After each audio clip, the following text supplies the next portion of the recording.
ఓం సాయిరామ్. ఆ సాయినాథుని ఆశీర్వాదంతో ప్రతి ఒక్కరూ కూడా ఆనందంగా, ఆరోగ్యంగా, అష్టైశ్వర్యాలతో ఉండాలని మనస్ఫూర్తిగా కోరుకుంటున్నానండి. అనంతకోటి బ్రహ్మాండ నాయక రాజాదిరాజ యోగిరాజ పరబ్రహ్మ శ్రీ సచ్చిదానంద సద్గురు సాయినాథ్ మహారాజుకి జై. ఈరోజు బాబాగారు మన కోసం అందిస్తున్న సందేశం ఏంటి అంటే, తల్లి, నీకు అదృష్టాన్ని అందజేయబోతున్నాను. ఏ చెడు కూడా నిన్ను తాకకుండా నిన్ను కాపలా కాస్తూ ఉంటాను. ఎంతోమంది ఎన్నో నిందలు నీ మీద వేస్తూ ఉంటారు కదా, ఎందుకంటే వాళ్ళకి ఓర్వలేనితనం. వీళ్ళు మంచిగా బ్రతుకుతున్నారే, వీళ్ళకి ఎలాంటి లోటు రావడం లేదే అని నువ్వు మంచిగా బ్రతుకుతూ ఉన్నా ఈ సాయి బిడ్డవి. నిన్ను ఎవరు ఎంత దిగజార్చాలన్నా కూడా నేను అందనంత ఎత్తులో పెట్టే బాధ్యత నాదమ్మా. ఇక ఎవరి గురించి నువ్వు కంగారు పడకు, భయపడకు. ఇతరులు మంచిగా ఉంటే చూడలేని వాళ్ళందరూ కూడా ఉంటారు.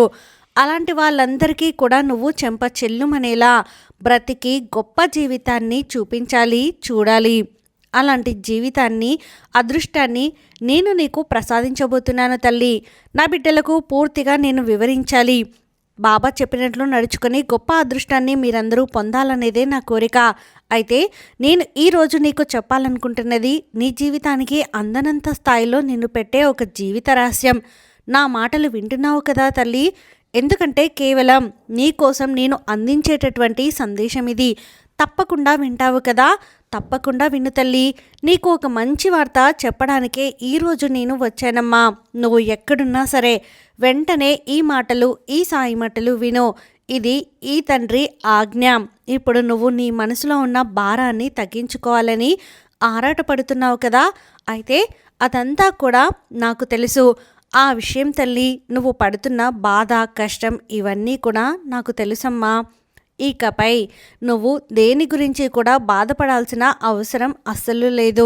నీకు కావలసిన మంచి నీకు అందించి నిన్ను భవిష్యత్తులో మంచి దారిలో నడిపించుకోవడానికే నేను నీకోసం వచ్చాను.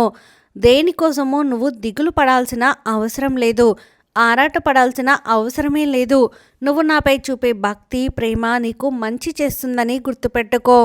ఇప్పుడు ఆ భక్తి వల్లనే నీకు ఒక శుభవార్త కూడా చెప్పడానికి నేను వచ్చాను నీ ముందుకి. అవును తల్లి, నేను ఎప్పుడు నీతోనే ఉన్నాను. నీకు కావలసిన ఆనందాన్ని అందిస్తున్నాను. నేను నీకు ఒక విషయం చెప్పనా తల్లి, మంచి నాణ్యమైన విత్తనాలను నాటితేనే కదా అందులో మంచి చెట్లు వస్తాయి, మంచి పంట వస్తుంది. అలా కాకుండా కుళ్ళిపోయిన విత్తనాలను, నాసిరకం విత్తనాలను వేస్తే మంచి పంట వస్తుందా? రాదు. అదేవిధంగా తల్లి, అలాగే పాడైపోతాయి ఆ చెట్లు కూడా. అలాగే నీలో నువ్వు మంచి ఆలోచనలు అనే విత్తనాన్ని నాటుకో. అప్పుడే నీకు మేఘం లాంటి వర్షాలు పడి మంచి చెట్లు, మంచి పంట అనేది వస్తాయి. నిజమైన భక్తి మాత్రమే నాకు అవసరం. నేను అదే కోరుకునేది. నువ్వు ఎప్పుడూ కూడా అనుకూలమైన ఆలోచనలు చేస్తూ ఉండు.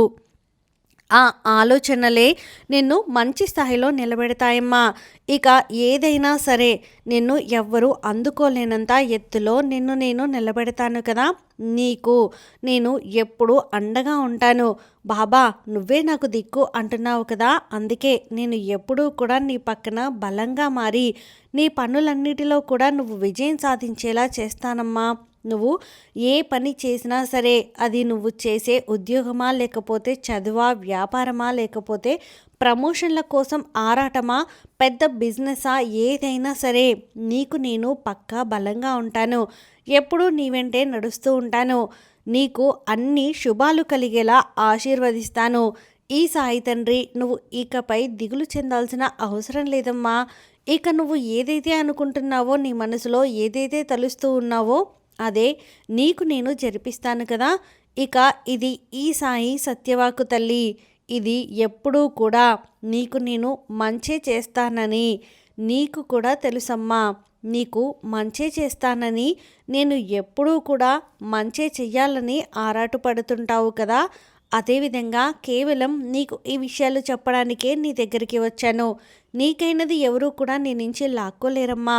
అదేవిధంగా నీకైనది ఎలాగైనా నిన్ను వచ్చే చేరుతుంది. నువ్వు ఆశపడగానే ఒక పని జరిగిపోయింది అంటే నీకు దాని విలువ తెలియకపోవచ్చు. ఒకవేళ నువ్వు దానిని చాలా సులభంగా కూడా వదులుకోగలవు. కానీ తల్లి, కాబట్టే నీ కోరిక తీర్చడం కొంచెం ఆలస్యం చేసి నీకు అందిస్తే నువ్వు ఆ కోరికకు చాలా విలువిస్తావు కూడా. నువ్వు ఆ విలువ ఇవ్వడం ఒక దానిని అపురూపంగా ఒక బంగారంలాగా కాపాడుకుంటావు. నీలో చాలా మంచి గుణం అమ్మా. అందులో నీ కోరికలు తీర్చడం కొంచెం ఆలస్యం అవుతూ ఉంటుంది. అందుకే అవి నీతో శాశ్వతంగా ఉండాలనే ఉద్దేశంతోనే అలా చేస్తుంటానే తప్ప నీ కోరికలు నీ బాబా తీర్చకుండా ఎందుకు ఉంటారు చెప్పు? ఖచ్చితంగా తీరుస్తాను. నువ్వు ఎలాంటి ఆపదల్లో ఉన్నా నేను నిన్ను రక్షించుకుంటాను. కాబట్టి నీకు ఎలాంటి సమస్యలు వచ్చినా సరే, అవి చిక్కులు ఎదురైనా సరే నువ్వు భయపడాల్సిన అవసరం ఏమీ లేదు.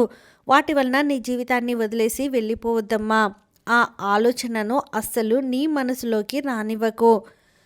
అలాంటి ఆలోచనలు ఎప్పుడూ కూడా ఎట్టి పరిస్థితుల్లో కూడా చేయవద్దు తల్లి. ఇప్పుడు దేనికి కూడా నువ్వు దిగులనేది పడాల్సిన అవసరం లేదు. నీ చిక్కులన్నీ తొలగించి నిన్ను సరైన దారిలో నేను నడిపించుకుంటాను కదా. మంచి దారిలో నడిపించడానికే నేను ఉన్నది. నువ్వు అందరి ముందు గౌరవంగా నిలబడాలి. నీ విలువ తెలుసుకొని నిన్ను అందరూ అభిమానించాలి. అదే నీ సాయి తండ్రి ఆశ. నీ కుటుంబంలో వచ్చే ఆదాయంలోనే నువ్వు తృప్తి పడతావు కదా. అతిగా ఆశపడవద్దు తల్లి. ఆశ మంచిదే, అత్యాశ చాలా ప్రమాదం. ఎందుకంటే తర్వాత మిగిలేది బాధ మాత్రమే. ఇప్పుడు నీ జీవితంలో ఉన్న ఆనందాన్ని నిలుపుకోవడానికి మాత్రం ప్రయత్నించు. ఎవరో ఏదో అన్నారని కలత చెందకు. నీ మనసుని దిగులు పెట్టుకోకు. నీ మనసుని బాధ పెట్టుకోకు. ఎందుకో తెలుసా? నరం లేని నాలుక ఎన్నో మాట్లాడుతుంది కదా. ఆ విషయాన్ని గుర్తుపెట్టుకో. బాధపడితే ఎలాంటి లాభం అనేది పొందలేవు. అస్సలు పొందలేవు తల్లి. నువ్వు ఏంటి అనేది నీకు తెలుసు. నీ బాబా అయిన ఈ సాయికి తెలుసు. ఇక మిగతా వారికి తెలియాల్సిన అవసరం ఏంటి? అలాంటప్పుడు నీకెందుకు తల్లి బాధ? నీకెందుకు దిగులు చెప్పు? నిన్ను బాధ పెట్టడానికి, నీకు సమస్యలు సృష్టించడానికి ఈ ప్రపంచంలో 100 మంది ఉంటారమ్మా. కానీ వారికి తెలియని విషయం ఏంటో తెలుసా? నీకు అండగా ఈ బాబా ఉన్నాడని వాళ్ళకి తెలియదు. వారు ఆ విషయాన్ని గ్రహించలేకపోతున్నారు. వారు అసలు కూడా ఆ జ్ఞాపకాన్ని కూడా వారు తెచ్చుకోవడం లేదు. ఈ బాబా ఉండగా వారి ఆటలు సాగనిస్తానా? త్వరలోనే ఈ విషయం వారు తెలుసుకుంటారులే. నీ తోడు ఎవరు అని ఆ రోజు వారికి అర్థమవుతుంది, తెలిసి వస్తుంది. ఈ సర్వ జగత్తును పరిపాలించే అఖిలాండ కోటి బ్రహ్మాండ నాయకుడైన ఈ సాయినాథుడు నీ వెంట ఉన్నారని అతి త్వరలో వారికి తెలియజేస్తాను. వారికి భయం పుట్టించేలా చేస్తాను. ఆ క్షణం నుంచి వారు నిన్ను చూడడానికి కూడా భయపడతారు. నీ గురించి చెడు తలవాలంటే కూడా భయపడతారు. 1కి 100 సార్లు ఆలోచించేలా చేస్తానమ్మా. అతి త్వరలో వారికి ఆ పరిస్థితి తీసుకొస్తాను. ఇది అక్షర సత్యం. తల్లి, నీ చుట్టూ ఉన్న వారి గురించి నువ్వు అస్సలు భయపడాల్సిన అవసరమే లేదు. వారి గురించి ఆలోచించకు. వారిని ఈ సాయి తండ్రికి అప్పగించేశావు కదా. ఇక నువ్వు ప్రశాంతంగా ఉండు. నీ ప్రశాంతత అనేది, నువ్వు ప్రశాంతంగా ఉంటే అన్ని మంచి ఆలోచనలు వస్తాయి. ఆ భగవంతుడు ఒక్కొక్కటి నిన్ను ఒంటరి చేస్తారు కదా. ఆ ఒంటరి చేసిన దానికి ప్రతిఫలం నీకు 1000 విధాలుగా ఇస్తాడు. నీ చుట్టూ ఉన్న వాళ్ళ నిజస్వరూపం నువ్వు తెలుసుకుంటావు. చూడు తల్లి, నీ దగ్గర నువ్వు నమ్మకాన్ని, ఓపికని నువ్వు ఉంచుకుంటే నీ గెలుపు అనేది తథ్యం. ఎవరూ ఆపలేరు. మర్యాదే నిన్ను వెతుక్కుంటూ వస్తుందంటే నమ్ము. ఖచ్చితంగా నువ్వు ఇతరులకు ఏది చేస్తే నీకు అదే జరుగుతుందని గుర్తుపెట్టుకో. మంచి చేస్తే మంచి, లేదా చెడు చేస్తే నీకు చెడే వస్తుంది. అందువల్ల ఎప్పుడూ కూడా మంచి ఆలోచనలు, మంచి జరగటం లేదు, పాజిటివ్ ఆలోచనలు, పుణ్యదానాలు, దాన ధర్మాలు, నిజాయితీ నీకు ఇవే శ్రీరామ రక్షగా కాపాడతాయి. కాబట్టి ధైర్యంగా ఉండమ్మా. ధైర్యాన్ని మాత్రం వదులుకోవద్దు. నీ ఎదురుచూపులన్నీ ఫలిస్తాయి. అంతా మంచే జరుగుతుంది అని బాబా గారైతే అంటున్నారండి. ఈ వీడియో మీకు నచ్చితే ప్లీజ్ లైక్ చేయండి. మరికొంతమంది సాయి భక్తులకు వీడియోని షేర్ చేయండి. ఫస్ట్ టైం ఛానల్ని చూసిన వారు సబ్స్క్రైబ్ చేసుకుని పక్కనే ఉన్న బెల్ ఐకాన్ని క్లిక్ చేయడం అసలు మర్చిపోద్దండి. సర్వేజన సుఖినో భవంతు. ఓం సాయిరామ్.